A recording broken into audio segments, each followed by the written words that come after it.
Amici ascoltatori, ci troviamo sulle sponde del lago di Cavazzo perché oggi facciamo questa passeggiata e poi entreremo all'interno del centro visite, vi daremo conto della beltà della natura, anche se a certi aspetti sono stati antropizzati dalle mani dell'uomo in epoche passate, ma qui l'attività dell'Ecomuseo della Val del Lago con il suo centro visite ha saputo, riannodare quei fili che si erano spezzati alla metà del secolo scorso con la costruzione della centrale della SADE, poi Enel di Somp-Lago. Noi siamo in compagnia, come dicevo prima, di Luigi Stefanutti, operatore ecomuseale, Bruno Serravalli, presidente dell'Auser Alto Friuli, e Nanni Stefanutti, coordinatore dei volontari dell'Auser. Quest'ultimo ci aprirà tra poco le porte del centro visite, entreremo con lui per vedere, per capire che cosa cela questo scrigno. Però facciamo, Luigi Stefanutti, un passo all'indietro ancora di più. Prima abbiamo parlato della presenza della centrale di Somp-Lago, la SADE, poi negli anni 60, metà degli anni 60 del secolo scorso, la cosiddetta nazionalizzazione, quindi l'Enel, quindi un amore che improvvisamente si rompe, come dicevamo prima, una sorta di cesura. Qui la metà degli anni 50, 57, 58 ha segnato la cesura netta fra gli abitanti del luogo e il lago, seconda cesura forse ancora più forte, quella del terremoto del 6 maggio del 1976. Però se noi volessimo riandare con la memoria indietro ancora di più, perché questo è un lago molto molto particolare, ha una storia veramente incredibile, sia dal punto di vista geologico, poi ce lo faremo spiegare all'interno del centro visite, ma soprattutto anche dal punto di vista storico. Possiamo partire, dal castrum esistente sul lato che poi ha ospitato la pieve di Cesclans. Sì, il nome parte appunto da quello, ecco, il lago di Cavazzo prende nome dalla pieve appunto di Cesclans, Castrum Cabatium. Da allora questo lago comunque aveva una caratteristica particolare. Qua abbiamo anche alcuni tracciati. Allora, una volta non c'erano ponti e di conseguenza c'era da guardare il tagliamento, ecco. Però comunque dagli eserciti, da Napoleone, ma anche prima, nelle varie trasformazioni negli anni e comunque nell'attività economica che riguardava sia Aquileia o comunque la Bassa Friulana e anche il Veneto, i collegamenti con l'Austria, comunque con Salisburgo, avvenivano anche attraverso questa valle. C'era una strada, la strada del Sale, che percorreva questa valle all'inizio delle pendici, perché in effetti qua era un po' acquitrinoso, il lago era molto grande, dipendeva naturalmente dalla piovosità, ma sicuramente era molto piovoso. Ecco, partendo da questo, comunque, considerando che appunto queste strade dovevano essere comunque non facilmente percorribili, perché voglio dire, una volta seguivano l'andamento altimetrico delle montagne, delle colline che c'erano qua, molto si è sviluppato attraverso le acque, il lago, e di conseguenza quelle che oggi sono definite barche da pesca, ecco, tipiche di questo lago, sì, perché hanno un fondo piatto, una volta erano di fatto barche da lavoro. Perché? Perché ad esempio alcuni paesi che non avevano disponibilità di ghiaie, di sassi o per costruire queste case in pietra, venivano, tipo Somplago, Mene, eccetera, venivano a prendere il materiale in barca, naturalmente, ad Alesso, che è un altro dei paesi rivieraschi, in comune di Trasaghis, perché in effetti era ricco di questi torrenti che portavano giù molti detriti, ecco, di pietra, di conseguenza c'era abbondanza di questo. Il lago, allora, questa era una zona che viveva prettamente di pastorizia, ecco, fino a 2 secoli fa, dove in pratica c'erano delle persone che vivevano anche di pesca sul lago. Ad esempio nel secolo scorso, fino appunto a metà del secolo scorso, quando è stata realizzata questa centrale idroelettrica, almeno 10 famiglie di Alesso vivevano di pesca e almeno 3 di Somplago vivevano lo stesso di pesca. Naturalmente una pesca non intensiva, naturalmente le barche se le costruivano da soli, c'erano 3 falegnami ad Alesso, ma anche a livello di pescatori si costruivano queste barche che sono tendenzialmente molto semplici, ecco, anche nella loro praticità. Una volta si pescava sì con le reti da pesca, a differenza di oggi che non è possibile, ed erano barche che venivano di solito azionate da 2 persone, di solito era un padre e un figlio in pratica. La pesca dava sostentamento a alcune persone, siccome questa tra l'altro è una terra di emigrazione, di forte emigrazione. Questo pesce poi, oltre a venderlo in loco, veniva portato addirittura sui mercati di Gemone e Tolmezzo, e purtroppo, dico purtroppo perché c'era una specie di convenzione col patriarca di Aquileia. Torniamo allora al patriarca di Aquileia, perché lei parla di questa convenzione che è come dire un termine moderno, ma Sì. che rende molto bene l'idea. È questo documento, no, che ricorda l'infeudazione del lago fatta dal patriarca di Aquileia Volchero al nobile Ottone da Gemona, no, nel 1212.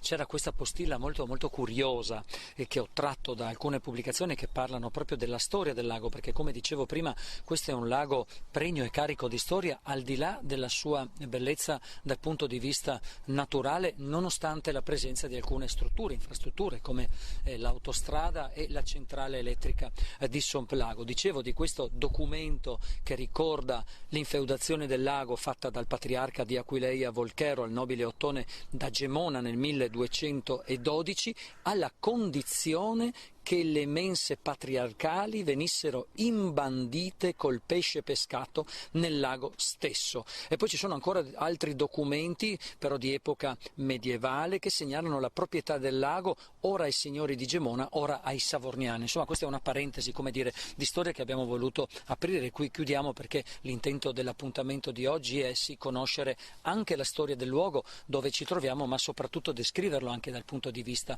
naturalistico. Si diceva quindi della pesca, qui si traeva, come dire, una forma anche di economia per le famiglie del luogo. Certo, la visita poi del Museo della Pesca che faremo dopo metterà in evidenza la grande disponibilità di pesce che c'era al lago all'epoca, strumenti che erano utilizzati per l'agricoltura, tipo una vanga, è stata trasformata, diciamo così, per la pesca della carpa, e questo dovrebbe dare la dimensione delle carpe di allora. Oggi le carpe probabilmente ci sono in quantità molto minore, hanno difficoltà sicuramente a sopravvivere al clima che si è creato nelle acque del lago, e naturalmente adesso EdiPower, che ha sostituito, è subentrata Enel, gestisce il livello, tra l'altro purtroppo non più qua, ma lo gestiscono direttamente da Milano, dove hanno la sede, ormai è telematico, e in base alla piovosità, naturalmente la necessità, c'è un livello di massimo invaso che è superiore a 4 metri al livello attuale. Di conseguenza, quando ne hanno bisogno, non è mai successo. Negli anni di forte piovosità c'è stato un superamento di questo livello base, diciamo così, di circa 2,5 metri. 4 metri vuol dire avere l'acqua in casa per le case che sono sulla riva del lago, però loro hanno questa convenzione con lo Stato che appunto gli consente di poter avere questo livello, questo doppio livello di escursione dell'acqua. Esatto. Si diceva prima della pesca e poi vedremo all'interno poi del centro visite anche alcuni manufatti che ci raccontano proprio anche visivamente quella che è stata l'attività della pesca, che si è evoluta attraverso diversi consorzi che ricorderemo poi nel corso di questa nostra visita qui al centro visite del lago di Cavazzo.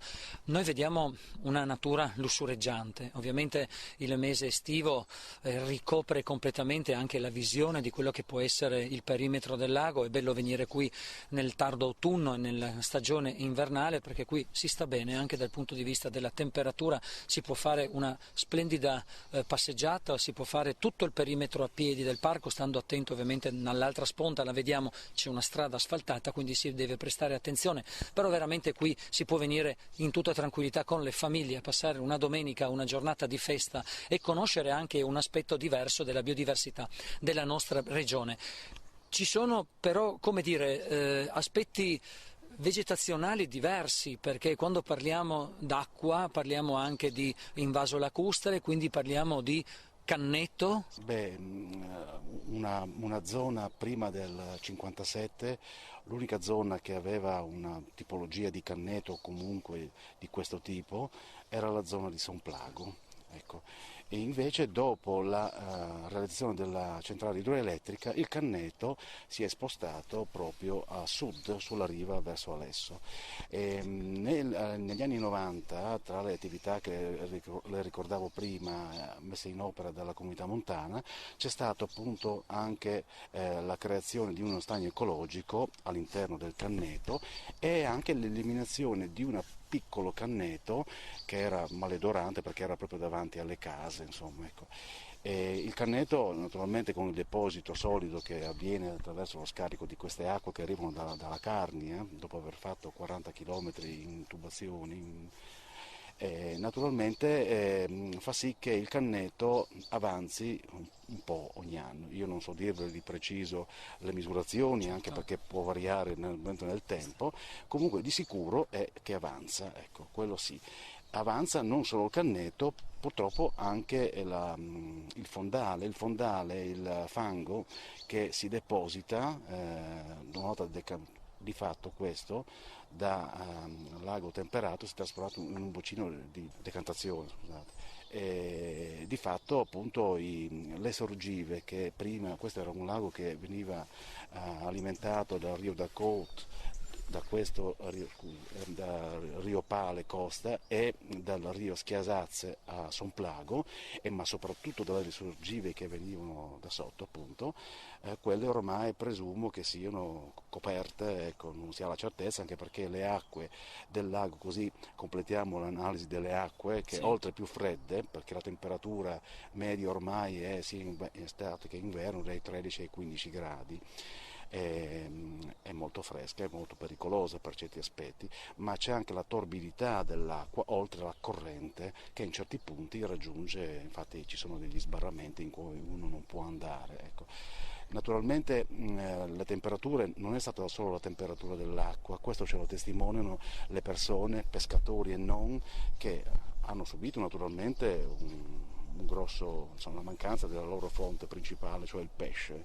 Il pesce oggi viene seminato dalla pesca, di fatto si tratta di trota, marmorata o fario, ecco, che deriva appunto dagli allevamenti ittici, di cui uno è presente anche a Somplago. Ecco, piccolo naturalmente, però c'è anche a Somplago, ma è cambiata anche la temperatura, anche se ormai la temperatura è cambiata a tutti i livelli, tutto il mondo, diciamo così, anche quello sulle rive, vale a dire certi frutti che venivano prima sembra che poi, dopo il 57, non riuscivano più a maturare. Ecco. Questo ormai forse è superato per il semplice fatto che la temperatura si è alzata dappertutto, certo. Infatti ormai c'è di buono qua che comunque queste acque fresche, diciamo, consentono chi riesce ad andare dentro al lago, perché in effetti i ragazzi, i bambini, i giovani forse non sentono questo freddo, magari io l'ho fatto una volta, insomma, ma non mi è bastato, a me diciamo mi è così. bastato, Sì. diciamo così, ecco. Quello che volevo dire è che in effetti anche in presenza di temperature ormai africane come sono, anche quest'anno sono stati 42 gradi anche qua, ecco, a 50 metri dalla battigia è divino, cioè qua è come se noi avessimo quei 26 gradi che sono perfetti per vivere, per passeggiare, per discorrere appunto lungo queste rive, insomma, ecco. Bruno Serravalli, presidente dell'Auser Alto Friuli, noi parliamo di questo ecomuseo, parliamo della pesca, allora per chi è stato sfortunato e non è venuto qui verso la fine di agosto, avete fatto una manifestazione, un'iniziativa importante proprio parlando di barche, avete, come dire, ricostruito, posso usare questo termine, una barca? Sì, anche in questo caso però noi, come posso dire, siamo stati il braccio operativo del progetto. Il progetto è sempre dell'Ecomuseo e abbiamo avuto, è stata una cosa molto carina perché i nostri soci si sono anche appassionati e hanno seguito proprio il cantiere, un maestro d'ascia del cantiere di Venezia è venuto, è stato qui 20 giorni e ha ricostruito una barca tipica della zona, proprio del lago, di cui due sono qui presenti già storiche, insomma, al centro visite. La cosa è stata molto interessante perché si è potuto seguire la realizzazione di questo manufatto che adesso aspettiamo il varo, perché chi è passato da queste parti e anche alcuni vecchi pescatori hanno potuto rivedere la tecnica che ovviamente non è più presente in zona. Ecco, credo che anche questa opportunità, anche per i giovani, abbia significato dare un senso alla storia, insomma, perché ovviamente noi sì, abbiamo una certa età, ma l'idea è che ci prestiamo perché le nuove generazioni abbiano un futuro in questa zona. Quindi anche riprendendo il discorso della mappa del territorio, l'idea è quella di studiare quali possibili sviluppi possano avere le risorse che questo territorio ha per i giovani, perché non scappino via. L'Auser è convinto che lavorando sul territorio si possa anche dare delle prospettive alle nuove generazioni. Luigi Stefanutti. Vorrei integrare quello che dice, approfitto di questa occasione, Bruno Seravalli, parlando della mappatura che abbiamo appena fatto. Non è la prima che facciamo, di fatto il primo tentativo di mappatura è stato la realizzazione di un documentario, Voci dal Lago, che raccontasse quello che è successo appunto il secolo scorso. Questa iniziativa di mappatura realizzata attraverso i fondi del PSR, del Gallo Open Leader, sede Pontebba, cioè il piano di sviluppo rurale. È stata importante perché in effetti è stata fatta su un elemento che unisce le tre popolazioni, diciamo, i tre comuni, il lago di Cavazzo, e di conseguenza il lago di Cavazzo e le zone leggermente adiacenti. Ecco. Questo ci unisce e su questo dovremmo lavorare. Una mappatura per sua natura è un qualcosa che non è definitivo e per sempre, va ripetuta più spesso, bisogna cercare di raggiungere tutte le persone, di conseguenza la mappatura ha un'evoluzione, va ripetuta nel tempo, ecco, e soprattutto bisogna fare capire alla popolazione che è fondamentale se vogliono partecipare a questo sviluppo di questo territorio, ecco, dare indicazioni.